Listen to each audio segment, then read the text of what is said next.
Loud Librarians, that pod where we talk about all the library things. And this season, we're going to talk about library services. I'm Amber. And I'm Hannah. So, in this episode, we'll be chatting about library reference services. But because Hannah and I both don't work in reference, we brought in someone that knows their stuff about this special department and can bring us into their world, if you will. That's right. Our guest is the reference and assessment librarian here at Fordham University Libraries with a Master's of Science from the University of Buffalo in Library Science, a Master of Fine Arts from the University of Massachusetts, Amherst, UMass, in creative writing. This librarian not only has a knack for film, in which she makes really awesome short videos with her husband, also is a great button and pin maker. Also has a great sense of style, truly some of the better coats that come into the library, like that yellow one. So, yeah, with that, oh, no, go ahead. Yeah, so not only is she a fantastic reference librarian, our guest is also an Aquarius, can rock a pixie haircut, has an envious cardigan collection, and has a great green thumb. Welcome, Jeannie Hoag, to the pod. Woo, woo, woo, woo, woo, woo. Hello. Hi, Jeannie. Hi. We both reference your fashion. Yeah, I love it. Yeah. Well, thank you so much. It's all thrifted. Yeah, it's even better. That's great. So, Jeannie, welcome. First, before we get into, how you came to be here and why and how, we've been doing this thing this season where if you were an academic journal title of the day, it gets a little wonky. What would the title of your academic journal be? And it can really be anything yeah. and any area, any subject area. I'm going to say lucid dreams, Ooh. which doesn't mean I've done it, but I would read about it so Yeah. I can become better. Yeah. Nice. Lucid dreams. I love it, and they will feature articles on lucid dreaming. That's wonderful. Yeah. I It'll guess. probably be printed in Switzerland. I think. Yeah. Oh, Yeah. certainly. Is that would that be? Is that like psychology? That would be in I think categorized in psychology, probably. yeah. Yeah. Or Nice. Metaphysics. yeah, or what? However they catalog things in Switzerland. What about you, Hannah? Well, let's see. Mine would be the Journal of the Journal of Wise Teeth instead of Wisdom Teeth, because it's kind of like. Because it's put on my mind, my wisdom teeth, since I have to get them taken out soon, and it's just a little bit of like a cheeky little thing. Instead of wisdom teeth, it's like, oh, these teeth are acting wise. Yeah. They think they can come in and grow in a crooked way and mess my mouth up. Like these are real wise guy teeth. Wise guy? And Wiseacres. it's gonna be a dentist journal for dentistry. Yeah. And having lucid dreams about teeth, that's Ooh. crazy. I wonder, you could heal your teeth through lucid dreaming. Maybe that should be. Well, I made that up. I don't know. But like, Oh, do let me know while you're collecting yeah. articles. Data. for you. Yeah. And Amber, what's your academic journal title? My journal would be Delayed Insights, Procrastination Studies. Quarterly. But it's published 3 times a year. Yes. Yes. Because they ran out of time at the end of the year. Yeah, that's good. That's good. That's very good. Yeah. Totally. It speaks to me. And that's a hard sciences journal. Yeah.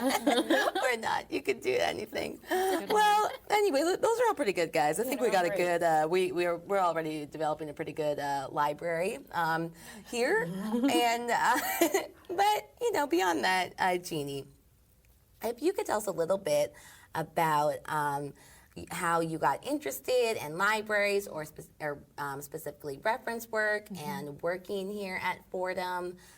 What is your brief story into being the person in the place where you are now? The brief version. Well, I think probably like a lot of people who end up in libraries, I liked libraries as a kid. Like I always went to the library. But then it was not even on my radar that I would become a librarian, like not at all, even though looking back I'm like, oh, probably should have seen that coming. So when I was in college, I was an English major in creative writing, and I didn't know what I was going to do. And then after I graduated, I worked in human services for a while. And then after working in human services, I decided to go get my MFA in creative writing. So I did that, and it was a really great program, and they had workshops about jobs. And so there was a librarian who came to one of the workshops, and she had a really good presentation about like how library work sort of works really well with people who are creative. And like there's like space, like there's at the end of the day, you still have mental space to do creative work if you want to and things like that. So that made me interested in library science. Then I went to UB, and that was a great crossover because they had a special collection in poetry, and I was in poetry for the creative writing program, so I got to like handle all of the poetry books while I was going to school for library science. And then I did a lot of internships in a lot of different types of libraries so I could see what I liked and what I didn't. And for a while I was in a corporation researching laws and regulations on consumer products, and that was very cool. And then eventually I moved to New York, and I was working in advertising briefly, and I saw the Fordham position posted, and I was like, I have always wanted to be at Fordham. Even as like in high school, I wanted to go to Fordham, but I couldn't because my family was like, you were not going all the way to New York because I was from the Midwest. But anyway, yeah, so I loved the interview process at Fordham. I felt really at home. I thought that everybody was really nice here and like professional at the same time. Like, yeah, it was a really good process. So that is how I got here. Great. Yeah. Dawn Draper goes to the library. Since you said you briefly worked in advertising. I was in editorial, which is pretty in keeping with libraries, I think. Yeah. So like in the most basic, simplest sense, what is the reference department library? What's the reference department in a library? Like what do reference librarians do? Reference librarians, they're basically like the research triage department. So if you come in and you're needing help with finding sources or organizing sources for your like research papers, that's where the reference department comes in. So we can help you figure out, you know, like your search concept, your search terms, and also figure out how to like identify the tools that might be most helpful for your searching, and then also tools that are most helpful for you to save your sources together and like make the research process easier. Yeah, so we provide help in a lot of different platforms. So we do in-person, where you can come into the library. At Walsh Library, we have an in-person reference desk. It depends on the different campuses. There's different modes. But at Walsh, we have a specific reference desk. You can come in and ask for help. You can also schedule consultations if you knew who you were wanting to work with, like a subject liaison. We also have a chat service, so you can come to us electronically as well. Which is 24/7? It's available 24/7. It's a really great service. So we're trying to meet people where they are, where they're feeling comfortable, and then just making them know that we're available to help. Yeah. Great. Lots of different service opportunities there, that different ways you serve the user community, that is. And so I guess beyond like our specific user community, in what ways do reference librarians contribute to community engagement and outreach initiatives, would you say? So reference is, in the library world, we call it public service. I know that Hannah is also in public service. So public service is, she's in circulation. Or access services, right? Yeah. Public services are the ones where you're like doing interactions with the people who are coming in, the researchers. And so by the nature of our job, there is a lot of like community engagement that way, just from people coming in. But we're also trying to make it so people can find us more easily. So we'll go to events as well. We go to like different orientations, and like Hannah and I have often staffed move-in day together. Yeah. And so Jeannie and I are the orientation duo, winter and summer. Yep. So you'll see if you're at an event and you're seeing like a table that's like representing the library, it's going to be somebody probably in public services who's there, and we're just wanting to make sure people know that we're there. Like, you can come to us. We also will send out letters. So we recently had New York Public Library come for their library card sign up. So if you're in the Fordham community, you can come and get a library card from New York Public Library as well. And that's a great supplement to Fordham's resources. Yeah. But in order to do that, there's a little bit of coordination behind the scenes to ask them if they want to come, and then to send out announcements and things like that to make sure people know that we're there. So we're trying to, like, Hannah does the social media, and so thank you. Yes, I've been outed. We're collaborating with other departments to make sure that the word gets out when we have an event to invite people in. Right. So that makes sense. So, like, not only do you like kind of go out of the library bubble to engage with community, like the community hands-on, but you also bring the general outer community into us through like NYPL efforts and et cetera. All right, cool. And like I know that like especially during the midterms and final seasons, it's like super hectic here, and it's like what's that idiom? Chickens without heads. Running around with like chickens with their heads. Yeah. It's that, right? So like, how does reference department ensure that patrons receive prompt and accurate assistance while keeping service quality at its highest level? So it's sort of I don't know if it's two-pronged, it's a multi-pronged approach. So for prompt service, it's usually like chat. Like if you have a question that you need to get answered right now, that's when you would use our chat service online. Right. And there's also coming into the library and asking at the reference desk for questions. So that's the prompt part of it. The accurate part of it may happen at the same time. So you may be getting an accurate answer over chat or like when you ask at the reference desk. But sometimes our ensuring accuracy means that we have to sometimes look into your question more and get back to you. And so that's part of the reference mentality of like determining what the immediate need is and what the actual need is. So you might come to me with a question, and it's like, I'm looking for articles for my paper. But as we sit down and talk a little bit, it might become clear that you are actually looking for data, not necessarily articles, and so it's going to lead us down a different path.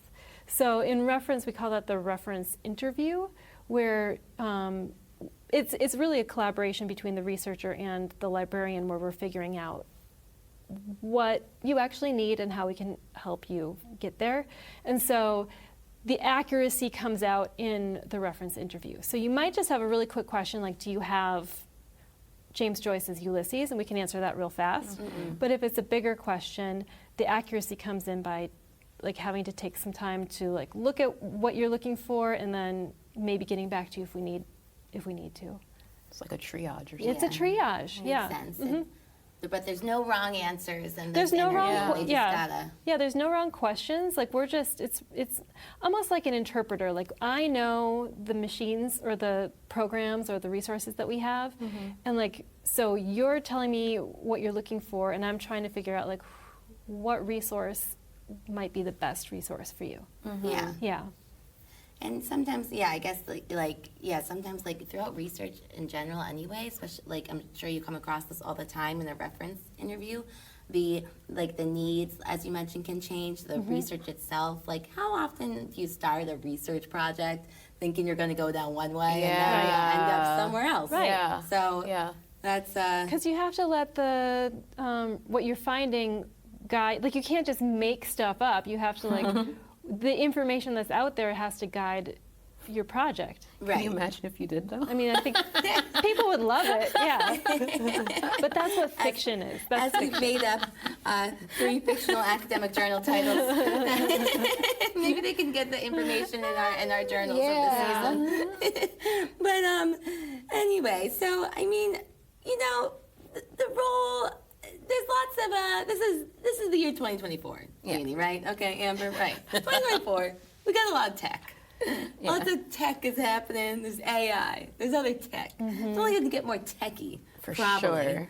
Unless we go into like a Samurai Jack world. But regardless, I digress. So I wonder, Jeannie, how has the role of reference librarians evolved with these advancements in technology? And do you notice like changes in user behavior, like maybe during these reference interviews or even these questions or on the chat? Of course, like technology enables, say, a chat service to be 24/7, but maybe have you seen like tech change the dynamic of these interactions overall? I guess sometimes yes. So one of the things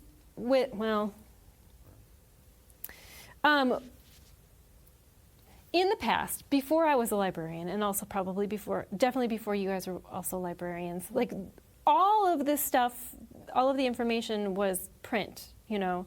And so now, these days, I think maybe like we're dealing with more like 80% electronic and 20% print sources. And so just like what we're directing people to or what people are comfortable using is a lot more electronic sources. Some of our interactions depend on like how I'm helping somebody. So if I'm helping somebody in person, sometimes they're actually just wanting a print item. Yeah. Where when it's over chat, definitely they're looking for electronic things like, can you send me a PDF? Right. Or share a link with me.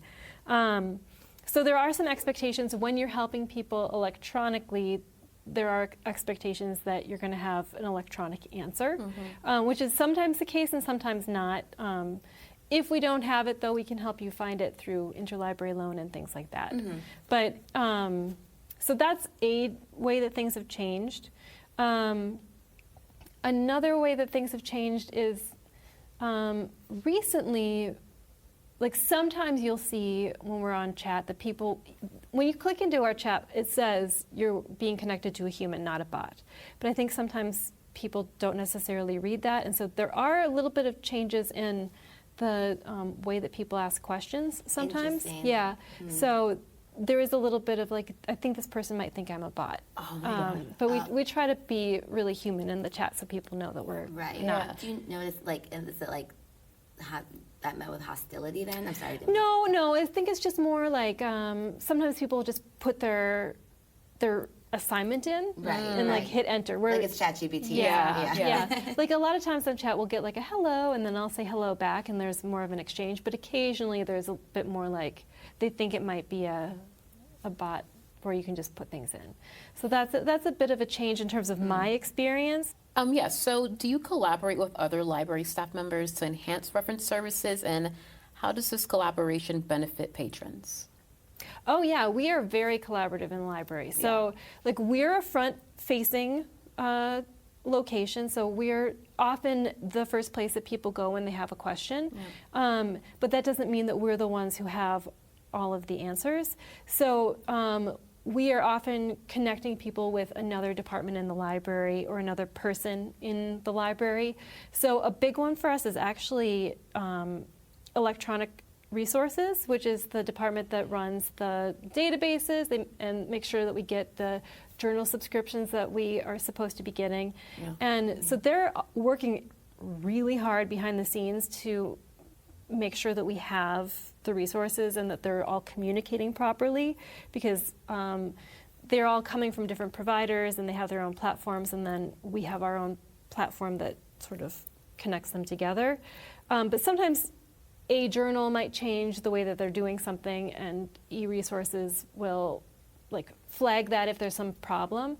So they're working really hard behind the scenes. So they'll let us know if something has changed, if something needs to be updated, or if like we're getting, is it LexisNexis, like the Yeah. Nexus Uni platform is updating. I believe One of those. so, yeah. Like there's always a database that's going to go through some sort of change, and Yeah. then we'll go through a training to learn about it. So the e-resources people will tell us, like, oh, like this is changing, so you might want to sign up for these webinars. So like there's always, from the front-facing side, there's a lot of training for us to keep up on the information. But e-resources is the department that tells us all of those changes, I think. Right. Yeah. And then, like places like circulation, interlibrary loan, those are places that are helping us help the researchers get the materials that they need. So if we don't have something, interlibrary loan might help get it, or acquisitions even might help get it if we don't have it and we want to buy it for the library. So we're the person that you might talk to, but you don't always end up with us. Like we'll know who to connect you to, who the right service is. Yeah. Right. Yeah. That's like, it's like, obviously if there's, all the departments of a library interact with one another, but, in regards to service, it's important that, because you are one of the more front-facing units, it's important that you really collaborate and communicate with all areas of the library, since you're dealing directly with the users. Yeah, like if you have a question, I will be there with you for a lot of the conversations. Like I might copy and like introduce you to the acquisitions librarian and say like, this person has a question. And, but so I'm I'm a navigator, I guess. Would it be a navigator? Yeah. Yeah. I don't know. Yeah. Yeah. A navigator. Yeah. That's a cool title. Maybe we can change the title. The navigation librarian. Yeah. That's nice. Yeah, it's like an explorer. Okay, back to the tech stuff. Because I just can't get enough of it. Well, I was wondering, what are some common challenges that reference librarians might face in today's digital age, and how would you overcome these challenges? I think that a big challenge is sort of about language, or like how people are used to using technology, and when they're coming to research, like a lot of us grew up with Google or came of age with Google, or like a lot of people are used to using Google, and it's possible to get results with Google if you just ask it a question, or like Siri, if I'm asking Siri a question. Or ask Jeeves. Yeah, I was Jeeves. thinking of that, yeah. I feel like Jeeves might have been a little bit more rigid with his wording, but yeah. He was a more proper guy. Yeah, proper guy. But like behind the scenes, all of the research tools, including Google and AI, they have their preferred structure and language, and so people can interact with all of those tools in the way that they're used to, like putting in a sentence and asking a question that way. But I think a challenge is trying to show them how, if you learn the resources preferences, you're going to get even better results. So even with Google, there's preferred ways that Google would like you to search that isn't just putting in your sentence. It's not just where is the nearest pizza place. Like it's using the words or the logic that it prefers. And that's true for library resources. There's things like a thesaurus in a database. So I might have the word cat, and the database actually prefers the word feline, and I'm going to get better results if I use the word that the database prefers. Right. And even AI, if you put a question into ChatGPT, you might get an okay result, but you have to train it to give you the result that you want. Right. So basically, like I feel like that's a big challenge now, is like, yes, you can absolutely ask questions the way you're comfortable asking questions, but you're going to get better results if you learn a little bit more about the tool that you're using, and like take the time to speak the language that it prefers. It reminds me, I don't know if you guys have read Hitchhiker's Guide to the Galaxy, but a premise of the book is that the answer, they find out, they want to know the meaning of life, and they find the answer is 42. Spoiler alert. No, but that's good. And they're like, what do we do with this? They realize they have to then find the question. Like, they didn't ask a detailed enough question. Yeah. Yeah. And so they're stuck with 42, but the great big computer is like, you know, beforehand, like, you're not going to like the answer, but the answer is 42. You just have to, you didn't figure out the right question. It's like for X it. plus Y equals 42. Yeah. What's X and Y? Exactly. Yeah. Exactly. And that is sort of back to the reference interview, like your Right. reference question, like what your question is how you ask your question is going to determine what sort of answer you get. And so, like, if you ask a question but you're not thinking very closely about how you're asking it, you might get really weird results. And then if you start thinking like, oh, like my word choice was a little bit weird. Like the idea of success. There's a question about like, I'm really into sibling rivalry these days. So like, how does sibling rivalry impact success as an adult? But you have to define what success means. Does that mean happiness? Does that mean financial success? So like you have to be more specific about what you're actually asking. Yeah. Right. Yeah. Yeah, that's a good, that makes sense. That was a really good answer, Jeannie. Thank you. From your perspective, what are the key elements that contribute to making reference department service welcoming and accessible to all library users? Because I remember when I would work in circulation, like students would be so scared to come up to ask a question. Yes. And like, how do you battle that in a way? Yeah. Like, you're welcome. You could come to us with these things. So that's a real, I mean, I know you both know this, but like there's a real term called library anxiety where like there's a whole like area that you can study about trying to make a library more approachable so people can feel comfortable. So probably only a portion of people who actually have questions will actually come and ask a question. So the people who are coming to ask us questions are already extremely brave, and you should pat yourself on the back. In the library, like if you're coming physically into the library and asking me a question, when I'm there, I'm trying to make eye contact to let you know, yeah, I'm here to answer your question, so you can feel free to ask. So that, and you know, trying to not look like I'm having a terrible day, you know, like I'm trying to look happy. I am having good days. Yeah. Yeah, I'm not having terrible days. We're glad to hear it. Yeah. But, you know, like trying to be approachable that way. Yeah. So that's physically if you're coming into the library. With the chat, you know, like I'm trying to be welcoming on chat. So you're going to be getting an interaction that's really similar to how you would be chatting with me if you were IMing me on Gmail. You know, like I'm going to ask you some questions, but they're not going to be like judgmental questions. They're just going to be questions that are trying to figure out, like, if you come to me saying I have a question about finding sources, I'll say like, well, okay, have you done any searching yet, or are you just getting started? Yeah. You know, trying to let people know that wherever you are in the research process is fine. In terms of accessibility, like we have so many different options. So like we have so many different ways that people can reach out to us. So you can come in, you can call us, you can email us, you can schedule an appointment over Zoom or in person. We have the chat service. So whatever way feels comfortable to you, we want you to know that you can reach out to us that way. And then like actual literal accessibility, a lot of our research tools have options for you to set your preferences. So you can change font size, you can change the contrast.